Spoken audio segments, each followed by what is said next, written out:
నేను తుడిచివేయడానికి రాలేదు, వాటిని నేను నెరవేర్చడానికి వచ్చాను.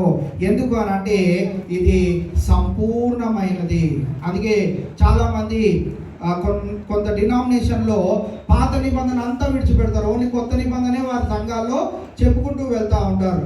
ఆ కొత్త నిబంధన యేసుక్రీస్తు ప్రభువారు చేసిందే చాలా అంటారు. కొంతమంది అంటారు పాత నిబంధన ఒక్కటే ప్రాముఖ్యమైనది, కొత్త నిబంధన అసలు లేనే లేదు, యేసుక్రీస్తు ప్రభువారు రాలేదు, ఆయన ఒక ప్రవక్త అంటారు.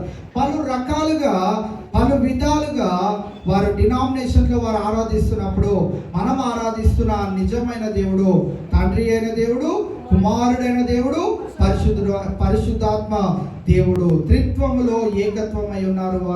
వారు ఒక్కటి, ముగ్గురుగా ఉన్నప్పటికీ వారు ఒక్కటిగానే అన్ని పనులను ఆది నుండి మొదలుకొని యుగాంతం వరకు చేసే దేవుడుగా ఉన్నారు. అందుకే యేసుక్రీస్తు ప్రభువారు అన్నాడు, నేను ధర్మశాస్త్రమును కానీ ప్రవక్తల వచనాలు కానీ కొట్టివేయడానికి రాలేదు, కానీ వాటిని నేను నెరవేర్చడానికి ఎందుకు వచ్చాను అని అంటే ఇది సంపూర్ణమైనది. అందుకే యెషయా గ్రంథంలో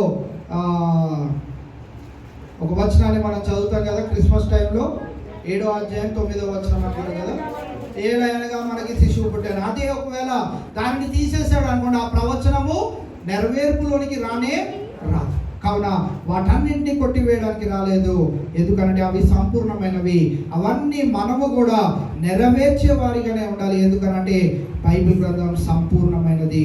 ఇంకొక విషయాన్ని కనుక మనం గమనించగలిగినట్లయితే యోహాను సువార్త 8వ అధ్యాయం 32వ వచనాన్ని కూడా మనం ఒకసారి చదివినట్లయితే,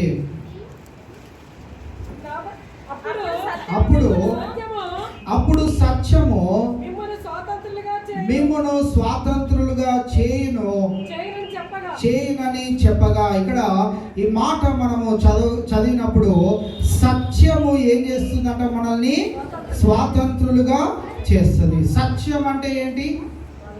దేవుని యొక్క వాక్యము సత్యం. యేసుక్రీస్తు ప్రభువారు అన్నాడు కదా, నేనే మార్గము, నేనే సత్యము, నేనే జీవం. యోహాను భక్తుడు అన్నాడు, యేసుక్రీస్తు ప్రభువారు వాక్య రూపిగా శరీరధారి అయి లోకంలోనికి వచ్చాడు. సో వాక్యమై ఉన్న యేసుక్రీస్తు ప్రభువారు సత్యమై ఉన్నాడు కనుక ఆ సత్యమైనటువంటి ఆ వాక్యం మనల్ని ఏం చేస్తుందంట, స్వతంత్రులుగా చేస్తుంది. స్వతంత్రులుగా ఎక్కడ చేస్తుంది? భూలోకంలో చేస్తుందా, పరలోకంలో చేస్తుందా? రెండు చోట్ల చేస్తుంది. ఇక్కడ స్వతంత్రులుగా మనల్ని ఉంచుతుంది, పరలోక రాజ్యంలో ఇంకా నిత్యము స్వతంత్రులుగా మనం ఉండగలుగుతాం. కావున ఈ సత్యమైనటువంటి వాక్యము మనల్ని స్వతంత్రులుగా చేయగలుగుతుంది. అందుకే ధర్మశాస్త్రము చేయలేని ఒక పని ఏమై ఉన్నది అని అంటే, ధర్మశాస్త్రము నియమములనే పెట్టింది, కానీ యేసుక్రీస్తు ప్రభువారు ఆ ధర్మశాస్త్రమును నెరవేర్చుట ద్వారా ఆయన పాపము నుండి విడుదల మనకి కలుగునట్లుగా ఈ యొక్క సత్యవాక్యమును మనకు అందజేసి మనల్ని ఏం చేశాడంటే ఆయన స్వతంత్రులుగా చేసి ఉన్నాడు. ఎవరైనా తీసారా ఇంగ్లీష్ బైబిల్లో? తీసారు, చదువు. But the one who looks into the perfect law, the law of liberty, and perseveres,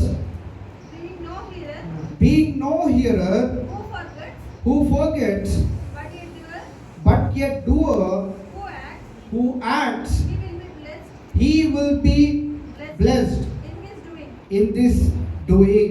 అక్కడ ధన్యుడు అనే పదానికి ఇంగ్లీష్ బైబిల్లో రాయబడిన మాట ఏంటి అని అంటే ధన్యుడు, బ్లెస్డ్ అనే పదము రాయడానికి గల కారణాన్ని మనము ఒక వచనాన్ని చదువుకొని వాక్య సందేశాన్ని మనం ముగించుకుందాం.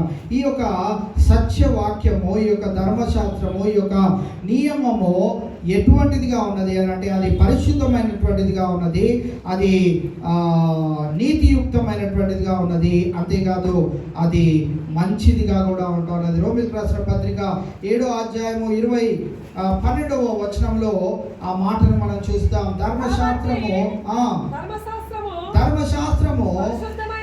పరిశుద్ధమైనది, ఆజ్ఞ కూడా పరిశుద్ధమైనది, నీతి కలదియు ఉత్తమమునై ఉన్నది. ధర్మశాస్త్రము పరిశుద్ధమైనది, నీతి కలదది, అలాగే ఉత్తమమైనది. It is good, it is righteous and it is holy. కావున ఈవేళ ఈ యొక్క ధర్మశాస్త్రము అనగా ఈ యొక్క నియమము అనగా ఈ యొక్క దేవుని వాక్యము మన జీవితాలలో ఎటువంటిదిగా ఉండాలంటే వినేదిగానే ఉండకూడదు, కానీ ఆచరణలో పెట్టేదిగా ఉండాలి. ఇది సంపూర్ణమైనది, ఇది సంపూర్ణమైన దేవుడు మనకి అనుగ్రహించాడు. కావున దానిని ఆ రీతిగా మనము భావించేవారిగా ఉండాలి. రోమీయులకు రాసిన పత్రిక 5వ అధ్యాయము 20-21 వచనాలు మనం చూసినట్లయితే, మరియు అపరాధము విస్తరించినట్లు ధర్మశాస్త్రము ప్రవేశించెను, అయినను పాపము మరణమును ఆధారము చేసుకొని ఎలాగు ఏలెనో అలాగే నిత్య జీవము కలుగుటకై నీతి ద్వారా కృపయు మన ప్రభు అయిన యేసుక్రీస్తు మూలముగా ఏలు నిమిత్తము పాపం ఎక్కడ విస్తరించెనో అక్కడ కృప అపరిమితముగా విస్తరించను. ధర్మశాస్త్రం ఏం చేయగలిగింది అని అంటే పాపం అంటే ఏంటో చెప్పగలిగిందే, కానీ పాపములో నుండి ఎలాగో ఒక మనిషి బయటికి రాగలుగుతాడో, ఆయన నీతిమంతుడు ఎలా కాగలుగుతాడో, ఆయన పరిశుద్ధుడు ఎలా కాగలుగుతాడో, ఆ పరిశుద్ధ దేవుని దగ్గరికి ఎలా చేరగలుగుతాడో అది చెప్పలేకపోయింది. అందుకే ఇక్కడ యేసుక్రీస్తు ప్రభువారు వచ్చిన తర్వాత ఏం జరిగిందంట, అలాగే నిత్య జీవము కలుగుటకై నీతి ద్వారా కృపయు మన ప్రభు అయిన యేసుక్రీస్తు మూలముగా ఏలు నిమిత్తము పాపము ఎక్కడ విస్తరించెనో అక్కడ కృప కూడా ఏమవుతుందంట, అపరిమితముగా విస్తరిస్తూ వెళ్తా ఉన్నది. పాపము విస్తరిస్తూ వెళ్తూనే ఉన్నది. గడిచిన శుక్రవారం దినాన మన చర్చ్లో వినయ్ కుమార్ గారి యొక్క కుటుంబము ఏర్పాటు చేసుకున్న ఒక కృతజ్ఞతా కూడికలో ప్యారీ అబ్రహం గారు ఒక వాక్యం చెప్పారు. తల్లిదండ్రులు బిడ్డలను ఏ రీతిగా డిసిప్లిన్ చేయాలి, వారికి శిక్షణ విధించేటప్పుడు వారిని ఆ దేవుడు ఎటువంటి దేవుడో ఎలాగ వారికి తెలియజేసి వారిని పెంచాలి అనే విషయాన్ని తెలియజేస్తూ వారు ఏమన్నారంటే, మన దేవుడు ఏమై ఉన్నాడో నేర్పించే క్రమంలో ఫస్ట్గా మనం ఏం చెప్పాలంట, మన దేవుడు పరిశుద్ధుడై ఉంటా ఉన్నాడు. ఆయనకి ఏం నచ్చదంట, పాపం అనేది అసలు నచ్చనే నచ్చదంట. ఒకవేళ పాపము చేస్తూ వెళ్ళినట్లయితే వాడిని అగ్నిగుండంలో త్రోసివేస్తాడు అని 3 ప్రాముఖ్యమైన విషయాలను వారు తెలియజేయడం మనం చూస్తా ఉన్నాం. సో మనము మన బిడ్డలను డిసిప్లిన్ చేస్తున్న వేళ బెత్తం వాడినా బెత్తం వాడకపోయినా వారిని క్రమశిక్షణలో పెంచే విధానంలో క్రైస్తవ బిడ్డలమైన మనము మన దేవుడిని మొట్టమొదటిగా పరిచయం చేయాలి. ఎలాంటి పరిచయం చేయాలి అంటే, మన దేవుడు ప్రేమమయుడు. నువ్వు పెన్సిల్ అడిగితే పెన్ ఇస్తాడు, నువ్వు రబ్బర్ అడిగితే ఇంకోటి ఇస్తాడు, నువ్వు సైకిల్ అడిగితే పండు ఇస్తాడు. ఇవి కాదంట, మన దేవుడు పరిశుద్ధుడై ఉంటా ఉన్నాడు. వారి జీవితాన్ని ఆ రీతిగా పరిశుద్ధతలో కట్టుకునేటట్లుగా వారికి నేర్పించాలంట. సో బాలుడు అంట స్వాభావికముగా పుట్టినప్పటి నుంచే ఎటువంటి వాడంట, పాపములోనే తన జీవితము ఎదుగుతా ఉన్నదంట. ఇంకొక పదాన్ని కూడా వాడారు,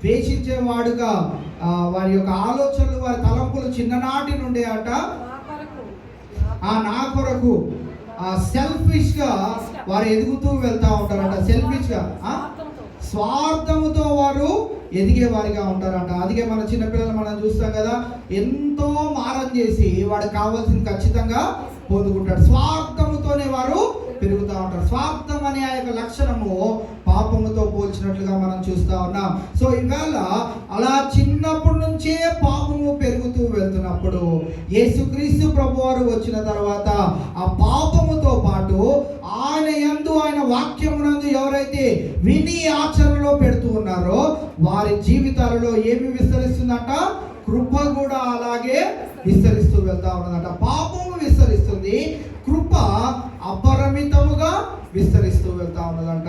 సో ఈవేళ మనము ఈ యొక్క వచనాల్లో నుండి జ్ఞాపకం చేసుకోవాల్సిన ప్రాముఖ్యమైన విషయం ఏంటిదనంటే, మనం ఏదైతే పరిశుద్ధ దేవుని మందిరములో ఆయన మాటలు విని ఉన్నామో మనము దానిని ఎక్కడ ఆచరణలో పెట్టేవారిగా ఉండాలి?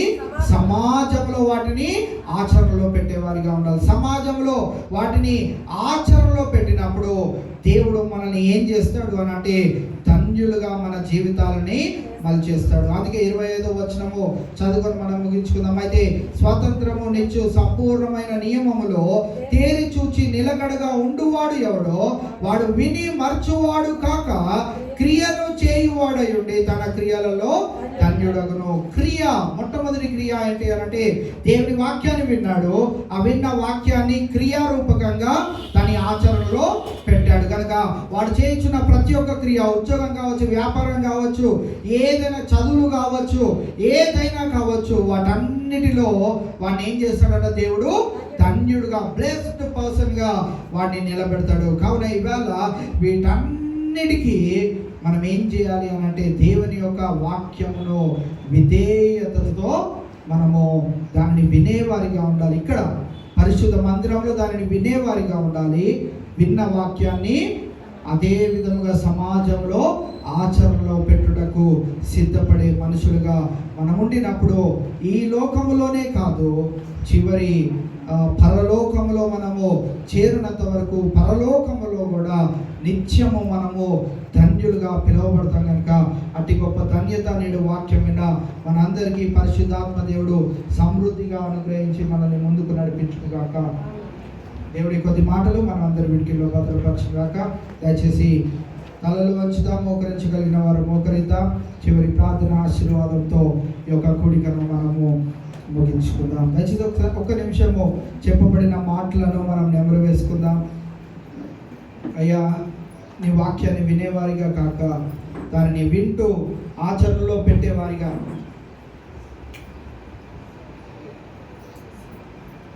మేము ఆచరణలో కూడా పెట్టేవారిగా ఉండుటకు నీ సహాయం మాకు అనుగ్రహించు దేవా. విన్నవారు నీతిమంతులు కాలేరు కానీ విని దానిని ఆచరణలో పెట్టిన వారు నీతిమంతులని నీ వాక్యంలో మాకు సెలవిచ్చిన విధానం ఈ దినాన మీ వాక్యంలో మేము విని ఉన్నాం. ఆ విన్న వాక్యాన్ని మేము సమాజంలోనికి వెళ్ళినప్పుడు, మా కుటుంబ వ్యవస్థలోనికి వెళ్ళినప్పుడు, మా ఉద్యోగ స్థలాల్లోనికి మేము వెళ్ళినప్పుడు, ఏ పరిస్థితుల్లోనికి మేము వెళ్ళినప్పుడు, లోకంలోనికి మేము వెళ్ళినప్పుడు మేము దానిని అనుసరించే ఆచరించే ధన్యత మాకు అందరికీ దయచేయండి దేవా అని ఒక నిమిషం మనం అందరం ప్రార్థించేద్దాం. ఇంతవరకు దేవుడు మనకి తన విలువైన మాటలను అందజేశాడు. మనం అందరం విని ఉన్నాం, అనుదినము చదువుచున్నాం, ఆచరణలో పెట్టేవారిగా ఉంటున్నామా లేదా ఒకసారి మనల్ని మనము పరిశీలించుకుందాం. మనల్ని మనము యథాస్థితికి దేవా నా జీవితాన్ని తీసుకుని అని ఆయన పాదాల చేతికి వద్దాం. అయ్యా, నన్ను రూపాంతరపు అనుభవంలోనికి తీసుకురావాలి. నన్ను చూసినప్పుడు నా స్నేహితులు, నా కుటుంబస్తులు, నా బంధువర్గము, ఈ మనిషి ఎలా మారిపోయాడు, ఎలా మారిపోయింది అని ఒక రూపాంతరపు అనుభవంలోనికి మనల్ని దేవుడు మలిచినట్లుగా మనం అందరము ప్రార్థించేద్దాం. మహోన్నతుడా, మహాగణుడా, మమ్మల్ని అతిమికిలిగా ప్రేమించిన మా యేసురాజు, ఇంతవరకు నీ సన్నిధిని మాకు తోడుగా ఉంచి నీ విలువైన మాటలను ధ్యానించుకునే కృపను మాకు దయచేసిన విధానాన్ని బట్టి నీకే వందనాలు, స్తుతులు, స్తోత్రం దేవా. ఈ ప్రత్యేకమైన సమయంలో విన్న వాక్యాన్ని ప్రభువా సాతానుడు ఎక్కడ దొంగిలించకుండా మా హృదయంలో వాటిని ముద్రించుకొని ప్రభు, మేము అద్దంలో మా ముఖమును కాదు దేవా, మేము అద్దంలో చూచుండగా మేము సమస్త కల్మషమును, దుష్టత్వమును మేము మా జీవితంలో నుంచి తీసివేసుకున్నామో లేదు, నీకు ఆయాసకరమైన మార్గంలో మా యందు ఉంచుకొనకుండా మమ్మల్ని మేము పరిశీలించుకుంటున్నామో లేదో మేము అద్దంలో చూసుకున్నప్పుడు ప్రభు, నీ పోలికగా మేము మార్చబడుతున్నామో లేదు, నీ వలె మేము కూడా నీ కాడిని మోస్తూ ప్రభు, నీ సిలువను మోస్తూ ప్రభు, మేము కూడా నీ యొక్క సువార్తను ఈ లోకానికి ప్రకటించే వారిగా ఉంటున్నామో లేదో అని ప్రభు మమ్మల్ని మేము పరీక్షించుకునే కృపను మాకు తెచ్చు. అద్భుతమైన సభలను మా ముందు ఉంచావు దేవా. అద్భుతమైన అవకాశము ప్రతి ఒక్క బిడ్డకి మీరు అనుగ్రహించారు దేవా. రక్షింపబడిన మా అందరికీ ప్రభు ఇది ఒక మంచి తరుణం కనుక ప్రభు ఆత్మీయ ఆహారముతో ప్రతి ఒక్క బిడ్డను తృప్తిపరిచి ప్రభు నశించిపోతున్న ఆత్మలను వెతికి రక్షించి ప్రభు తండ్రి యొక్క కుమారుని యొక్క పరిశుద్ధాత్మ నామములో వారికి బాప్తిస్మం ఇచ్చుచు నీతిమంతులుగా తయారు చేసి వారిని పరలోక రాజ్యపు వారసులను చెయ్యాలని ఉద్దేశం నీది కనుక ప్రభు మమ్మల్ని రక్షించుకున్నది అందుకే కనుక ప్రభు ఈ మంచి సభలను ప్రభు మేము ఆ రీతిగా ఉపయోగించుకోరు ప్రభు. అన్యులుగా నిన్ను ఎరగని ప్రజలుగా మా కుటుంబాలు ఉన్నట్లయితే, మా రక్త సంబంధికులు ఉన్నట్లయితే, మా స్నేహితులు ఉన్నట్లయితే వారందరినీ మేము ఆహ్వానించి కృపను మాకు దయచేయలేదు. వారు కూడా నీ మాటలు విని నిజమైన దేవుని ఆరాధించుకునేటట్లుగా వారిని ప్రోత్సహించినట్లు మా మాటలను కూడా మీ మాటలుగా మలిచివేయమని ప్రార్థన చేస్తాను దేవా. నేడు ఈ దినాన అనారోగ్య పరిస్థితుల్లో ఉండి నీ మందిరానికి రాలేకపోయినా బిడ్డలు కూడా మీరు జ్ఞాపకం చేసుకోండి. వారిని స్వస్థపరచండి, లేవనెత్తండి, సంపూర్ణమైన ఆరోగ్యం నుంచి ప్రభా వారిని మందిరానికి రాగలుగుటకు నీ కృపణ దయచేయమని ప్రార్థన చేస్తా ఉన్నాను దేవా. అదేవిధంగా కుటుంబ సమస్యల్లో, ఆర్థికపరమైన ఇబ్బందుల్లో నలిగిపోసిన బిడ్డలను కూడా మీరు జ్ఞాపకం చేసుకోండి. వారికి కూడా నీ నెమ్మది, ప్రశాంతత, సమాధానము, నీ ప్రేమ వారి కుటుంబాలలో నెలకొల్పమని ప్రార్థన చేస్తాను దేవా. ఆర్థిక వనరులను వారికి మీరు సిద్ధపరుస్తున్న విధానాన్ని బట్టి కూడా నీకే వందనాలు స్తోత్రం ప్రభా.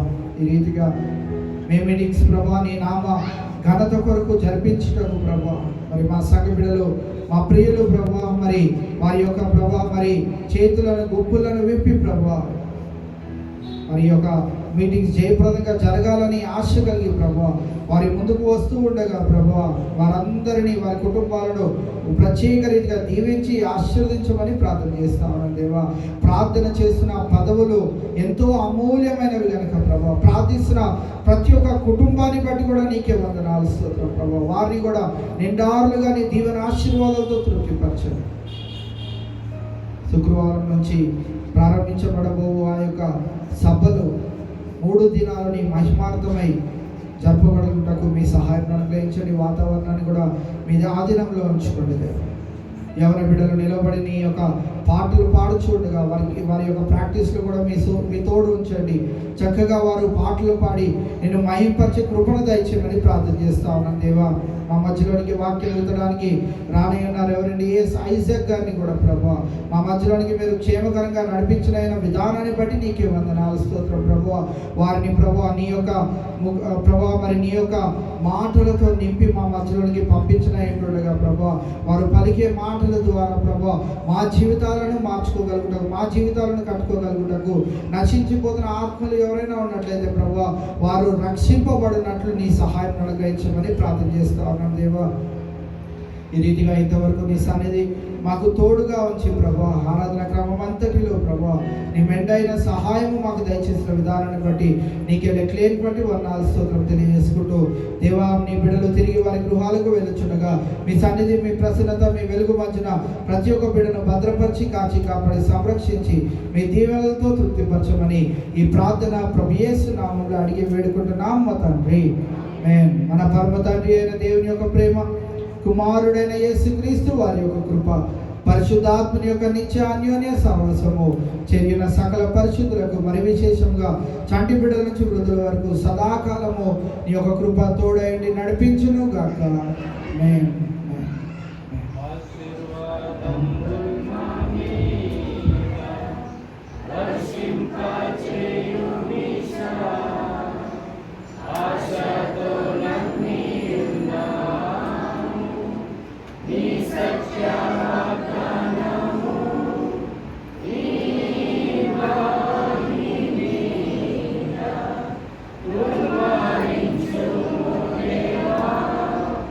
Brahma